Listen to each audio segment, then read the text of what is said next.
Hey guys, welcome back to the channel. My name is Jessie. If this is the first time ever finding any of my videos, I am a kindergarten through 6th grade music teacher here in Arizona, and on this channel I love to share about modern lesson ideas, planning, and also ukulele. So I am so happy to be back, you guys. I took a little break here and I'm feeling fresh and excited to jump in the new year with you guys.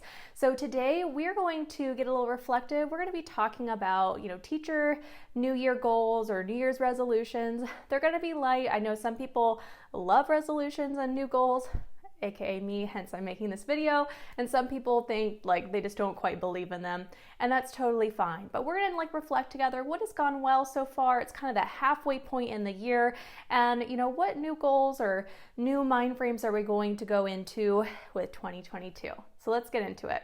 So first question is, what are some challenges that you've had this year? And I would say in general is just I had to remember how to teach like I taught pre-pandemic. So I feel like with a lot of us, we had a lot of parameters around how we could teach. We really couldn't use instruments as much. We had to do things more in one spot. And so all of those really good things about teaching and quality music teaching, we couldn't really do.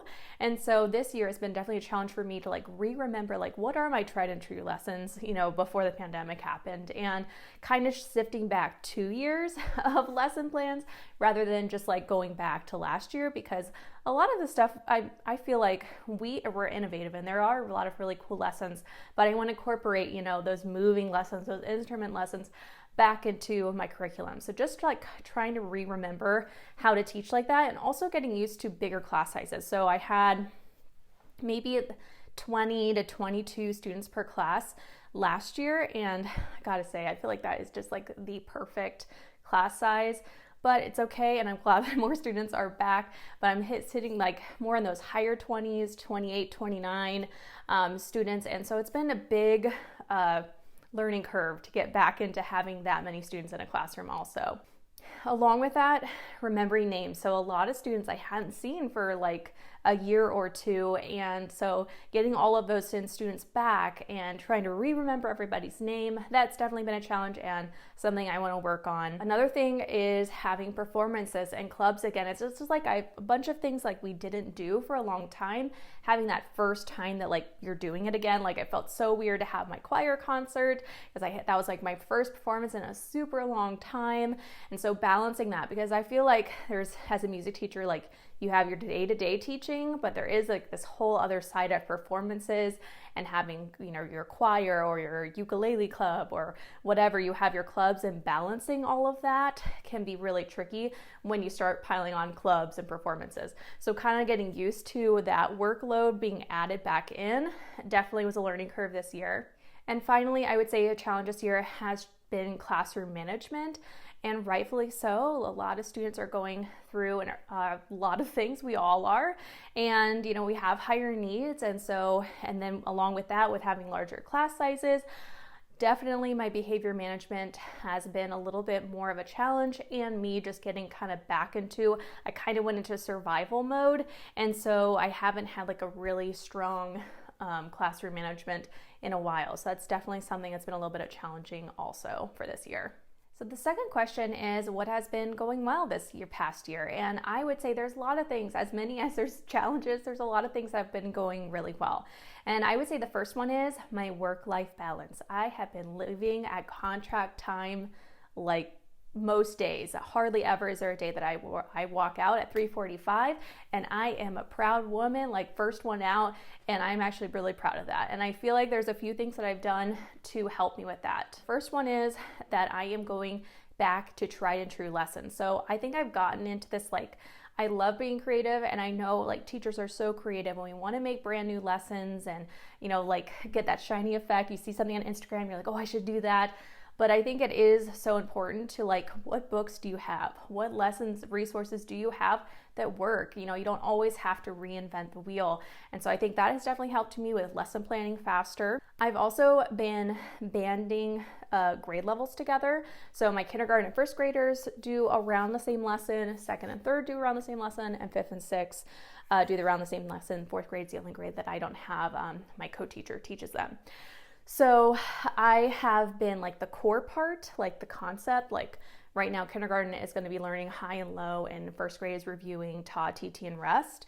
Like that core part of their lesson is going to be different, but everything else is going to be the same. They're going to do the same warm-up song, they're going to do the same instrument activity, and they're going to do the same game at the end. But that little lesson goal part is going to always be different. And that's really helped, again, for my brain, because I don't have to remember as many different activities, because it can be really crazy when you have 6 different grade levels to remember everything.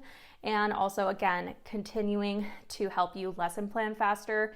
And so I have found that really helpful. The second thing that's been going really well this year is balancing energy, which sounds like a woo-woo way of saying it, but I love that the music classroom usually, or music class, is like the fun class. And I love it. I think some music teachers kind of get wrapped up, and it is, music is very important, and I think it is like, I'm going to take that and run with that. And yeah, I am the fun class, and students usually do like to come to my class, but sometimes it's not super fun for me, because that mindset leads to students, being a little bit more out of control because we're doing really fun things. I don't know how many times I've said in my earlier teaching, like, they just can't handle the fun. I try and do fun things and they just can't handle it. But that is the thing. They're coming to your class and it's such a different way of learning and such a higher energy way. And so I've been really learning, especially with my younger kids, like K2, K3, that I do need to think about how I'm lesson planning, and I will do this for all the way up to 6th grade, is like I'm always starting with a maybe high energy, then low energy activity, then a high energy, that I'm just always going back and forth, and always ending with a low energy activity, so that then when we leave, we're not leaving in chaos. Definitely has happened to me before. And then the second thing is also with more just K3, I've been working on doing some breathing exercises. So there is a woman on TikTok, I will put her here, I can't remember her name off the top of my head, but she was talking about all these different little breathing activities that she does with her younger students, and it is amazing. Like, we talk about when, right after something, that we need to kind of calm our bodies and get back into focus. And so just doing a quick little breathing exercise has been doing wonders for my younger students and kind of refocusing them.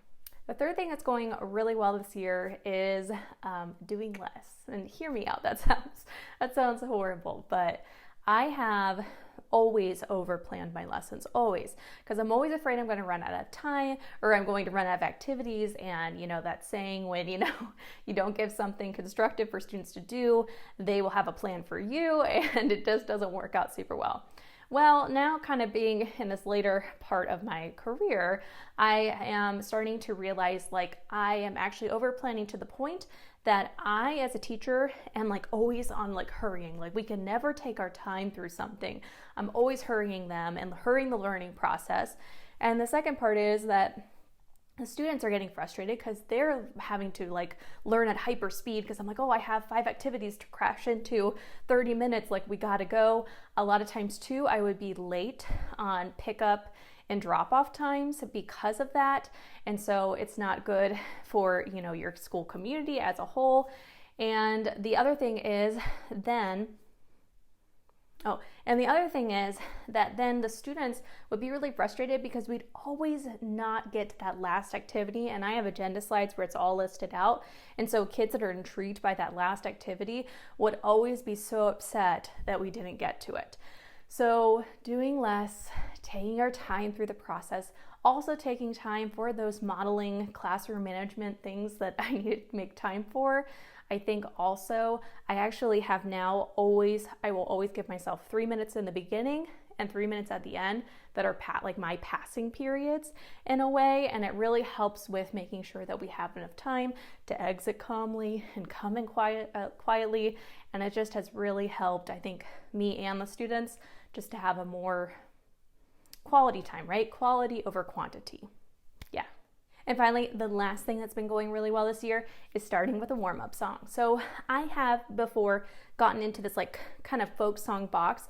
Nothing wrong with folk songs. I feel like I always have to defend that. Like, I love folk songs. I am a Kodai gal. I love a good old folk song. But sometimes I feel like my students don't get singing experience and like any other types of songs. And so I've been really focusing on like always starting K3 starting class with learning a part of a song. Like we did Rockin' Robin in 2nd and 3rd grade, and they loved it. Like we got to sing like a rock style song, and they really, really enjoyed it. And so I think that I'm gonna try and keep that going, where we just sing a song for fun. Like it's not to learn do, it's not to learn la, like it's just a song for fun to try and instill that love of singing in my students. Third question is, what are your favorite lessons or activities that you've done so far this year?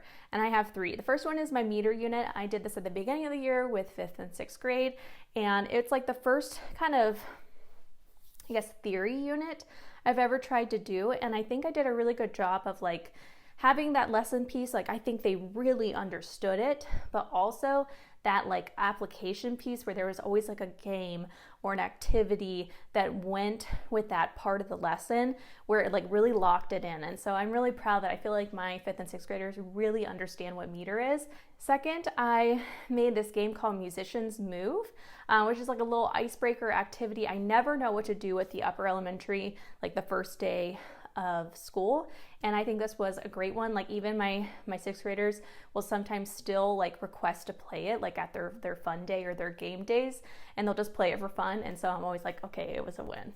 Finally, Ellington versus Tchaikovsky. I should say Stronghorn / Ellington versus Tchaikovsky. But anyways, with the Nutcracker this year, I did a little twist with, again, 5th and 6th grade. I feel like I'm always trying to like kind of do a twist on what they normally do. So for us focusing on the Nutcracker, we focused on Ellington, the Strayhorn's version of the Nutcracker suite, and then also Tchaikovsky, the original. And what we did was really simple. I would just pick 2 pieces from those different suites. We play them, and then we debate which one we like better, and then we voted. And it was like a little battle, like had a little battle scene, and I'd be like Tchaikovsky versus Ellington / Stronghorn, who will win round 1, and things like that. And they just had fun, and it was like super simple, and they really, really enjoyed it. Okay, 4th question. I just realized there's 5 questions, so I'm gonna try and speed up through the last part of these. So what are my favorite teaching tools? Still to this day, a Bluetooth keyboard that has an included mouse pad on it. It is my favorite tool ever. It allows me not to stay, and even now I have a smart board where I could just like touch the screen, but I am such a person that likes to like teach from the back, teach from the side, like stand in with them, and having a keyboard like that with a mouse that you can just like stay away from the computer and press it, love it. Second is a microphone. I still teach with a microphone. I still wear a mask at school. But even when I don't need to wear a mask, I'm probably still going to use a microphone because it allows me to be the quiet teacher that I am. I'm just never going to be that super loud, and so I can just turn up my volume and say the directions in my microphone, and my quiet heart loves it. Third is a baritone ukulele. It's much easier than guitar, but I got a guitar. I'm so excited. I've been practicing over winter break here, but I am going to be continuing to use my baritone ukulele because it's so much easier. I feel confident on it, and the kids love it, and it sounds kind of like a guitar. Finally, the 5th question. Sorry, I thought there was 4. There's 5. What are your goals for the new year? So I have 3 goals. First one is to balance lesson plan. So what I mean by that, and I'm going to get into this a little bit later in the month, I'm going to talk about kind of my new ideas about lesson planning, but I'm going to make sure that I balance it out where I don't have like the short spiel on it. It's pretty much like balancing, okay, I have my K1 band, 2-3 band, and 5-6 band. Now I want to think about like when I'm going across, maybe K1 is doing an instrument heavy activity or lesson. 2-3 is doing like a group work activity, and 5-6 is having kind of a normal, typical flow of lesson that I would have. And then that rotates. So like then like, let's see, K1 would have the normal lesson, 2-3 would have an instrument heavy lesson, and then 5-6 would have a group work lesson. And so just kind of rotating that, I used to always like think, okay, I'm just gonna do like a big instrument lesson rotation because I'm gonna get all the instruments out and all my classes are gonna use them, so it's okay. And I would be exhausted. So by the end of the day, it just doesn't work out that way for me. So I'm trying to figure out like, how can I have a healthy flow? And it's good for the students too, because if I really think about it in just my 30 minutes, you know, if I do instruments, it's usually a lot of the time. And then same thing with like group work or a mini project, it takes usually the whole time. So it's very interesting. The second goal is really focusing on my classroom management again and relationships and just getting that strong again, expectations with my students. And finally, the third is learning more breathing techniques. So I've been doing a few with my younger students, but I would like to be more versed in that and how breath work works and calming, things that we can do. I'm just not educated in that as much, and I really would like to work on that. All right, guys, we made it. I feel like this is going to be a long video. So if you made it to the end, thank you so much for watching and hanging in there with me. Please let me know, what are your New Year's goals for teaching? What are you going to focus on? You could answer all the questions, or you could just tell me like, what are your goals? I would love to know. And have a great Happy New Year. Bye, guys.